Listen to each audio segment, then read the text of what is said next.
I never imagined a simple sunset cruise on my vintage ranch yacht would ignite a feud powerful enough to rewrite the rules of entitlement until the night HOA Karen, her posture regal, her chin jutting like a judge's gavel, decided that my dock was her battlefield.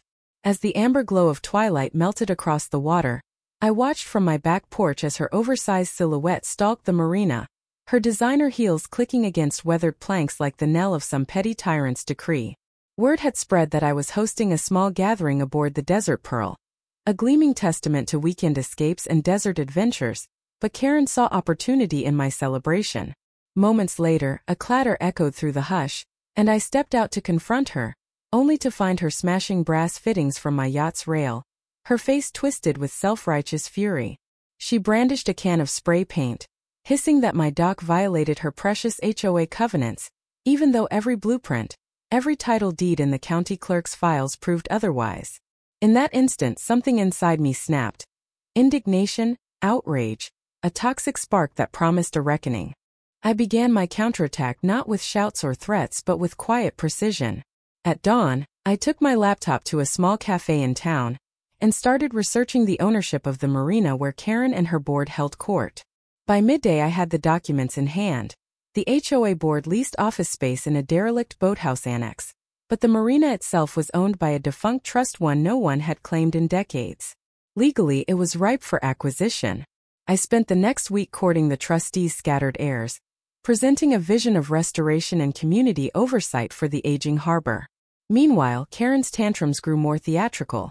She plastered faux legal notices on my mailbox, hired a bevy of private security guards to patrol my property line, and even went on a local news segment to denounce my reckless boating that threatened neighborhood tranquility. The world watched her preen and posture, but beneath the theatrics lay ignorance and fragility masquerading as authority. With each outburst, my plan solidified. Turn her own weapons of exclusion against her. True confrontation ignited when I submitted my bid for the marina at the trustees' auction. Karen stormed into the room, her face flushed with disbelief, demanding to know who dared challenge her dominion. I stood at the back, calm as the desert twilight, and watched her sputter. When the gavel fell in my favor, the stunned silence was more satisfying than any victory speech. I now controlled the very shores where she once waged her petty crusades. But I knew a spectacle was needed to shatter her illusion. So I crafted an invitation, one dripping with ironito, the next monthly HOA meeting, an announcement that the marina had been sold to me, and that I would attend in person to discuss community boating standards. Her boardroom awaited. The evening of the meeting, I arrived with a small entourage of local reporters I'd tipped off. Karen sat at the head of the long oak table, flanked by her loyal board members, their expressions a mix of indignation and panic. She tapped her gavel, called the room to order, and demanded explanations. I simply smiled and laid out a single item on the agenda: transfer of marina ownership to ranch estate effective immediately. Papers slid across the table, each stamped and sealed, leaving her breathless. The reporters clicked cameras as she scrambled to protest, her voice cracking. This is illegal, void unconscionable. But every clause, every signature, every notarized line affirmed my control. I leaned in and said, "Your covenants never extended to ownership. You enforced rules you had no power to enforce." Then came the twist no one expected. My childhood friend Lydia, once an outsider forcibly evicted from her family's small lakeside cabin by this very HOA, stepped forward. She raised her voice, recalling the night she found her home padlocked shut, her memory sealed away by the board's decree. She produced a letter from the county judge, granting her restitution and rescinding the board's edicts, a verdict Karen had buried in the depths of HOA archives. Lydia's revelation exposed a pattern of fraudulent liens, selective enforcement, and a decades-long scheme to expand power at the expense of rightful property owners. Gasps rippled through the room, cameras swiveling. Karen's empire crumbled in that instant. Her board members exchanged guilty glances as reporters jotted feverishly. The president of the local homeowners association felt the weight of every unfair fine, every forced repaint, every midnight trespass into private lands. As her authority evaporated, her eyes flicked to me, a mix of fury and fear. But there was no mercy left in her township. I revealed a final document, a petition bearing the signatures of over 100 residents demanding her removal and a full audit of HOA finances. The board, faced with public humiliation, voted her out margin by margin. The gavel's final rap sounded not her command but the community's verdict. In the aftermath, the marina became a haven of inclusivity. Beach barbecues, sailing lessons for kids, charity regattas benefiting veteran causes. Karen watched from the sidelines, her once lavish office repurposed into a community outpost for environmental education. She tried to reclaim her status with polite letters begging reinstatement, but her pleas were met with silence. In her downfall, she embodied the very lesson she sought to teach. Unchecked power breeds resistance, and justice, when pursued with humility and tenacity, always prevails. When I docked the Desert Pearl that evening, I paused at the weathered wooden plank where the handwritten scrawl once read "Mine, not yours." Now it bore a new inscription: shared by all. What do you think, was my revenge justified? Or did I go too far? Share your thoughts, right or wrong.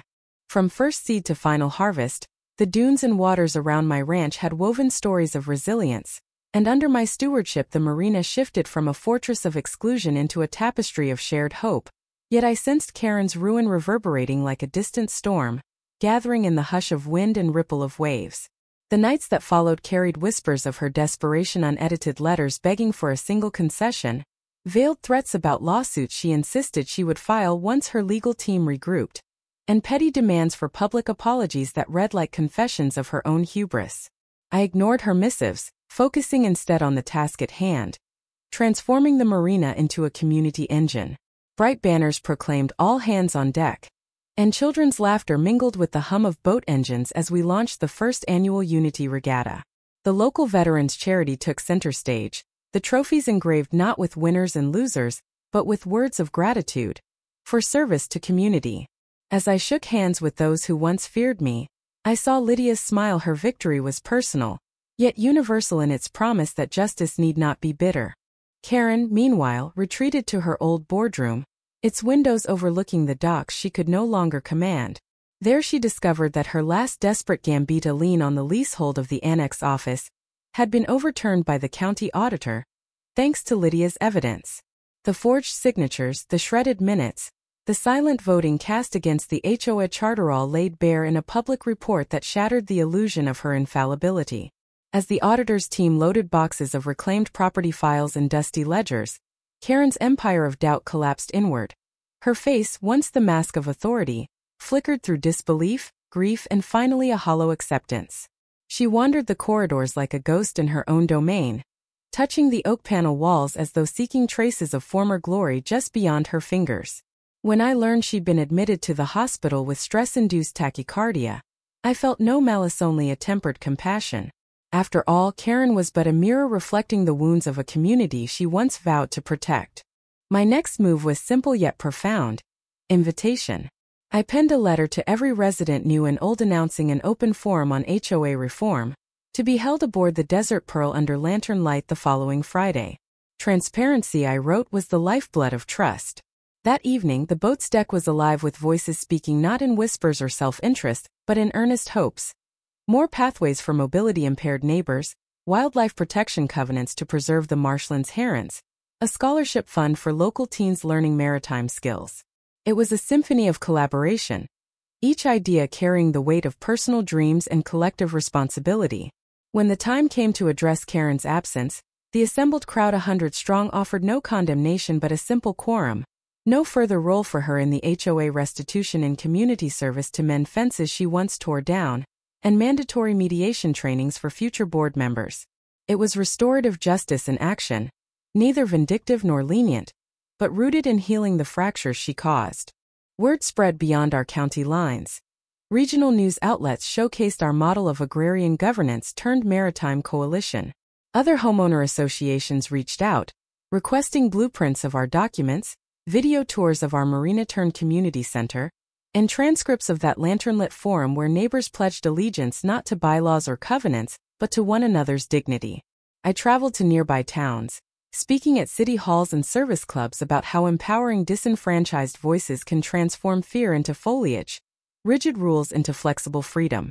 Each lecture ended the same way, with a wooden plank bound by rope, inscribed with the phrase "shared by all," a gift to every community leader willing to hang it above their office door. Meanwhile, Karen remained out of sight, her reputation irrevocably altered by headlines that refused to label her anything but the former HOA president whose dreams were sunk alongside her own arrogance. I heard she'd taken a position volunteering at the local animal shelter, tending to rescue cats and abandoned boats, alike perhaps seeking reconciliation in the quiet routines of care. Rumor had it she volunteered under a pseudonym, finding solace not in orders but in the simple act of cleaning kennels and varnishing paddleboards. Whether true or not, the story spoke to the possibility of redemption beyond the courtroom skirmishes and boardroom battles. As summer's heat yielded to autumn's golden light, the Marina thrived as a crossroads of community. Tinted markets sold homemade preserves, silent sailing nights donated proceeds to wildfire relief, dockside art installations celebrated the resilience of desert wildflowers blooming through cracked earth. Each event unfurled like a chapter in our ongoing chronicle of Yacht book where Karen's unseen pen had once sought to redact entire paragraphs, only to inspire a plot twist that no fiction writer could contrive. One evening as I watched the sunset crown the desert pearl in molten gold, I noticed a single plank floating downriver, its message still clear, shared by all. I retrieved it, mounted it above my office door and smiled. The words had a weight that no gavel could match. Justice, I learned through this odyssey, is not a one-time verdict but a continuous dialogue between action and accountability.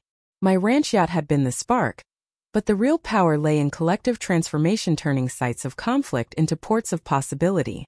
HOA Karen thought she had silenced dissent with covenants and fines, but her downfall echoed louder than her demands, reminding us that true leadership arises from inclusivity, courage, and the willingness to relinquish control. So I offer this tale not as a trophy but as an invitation. Wherever you find exclusion masquerading as order, may you find your own desert pearland, may you sail it toward justice. Now, as those lanterns fade and the community disperses, I ask again. Did I honor the principles of restoration, or did I simply rewrite the story in my favor? Tell me where you stand, right or wrong.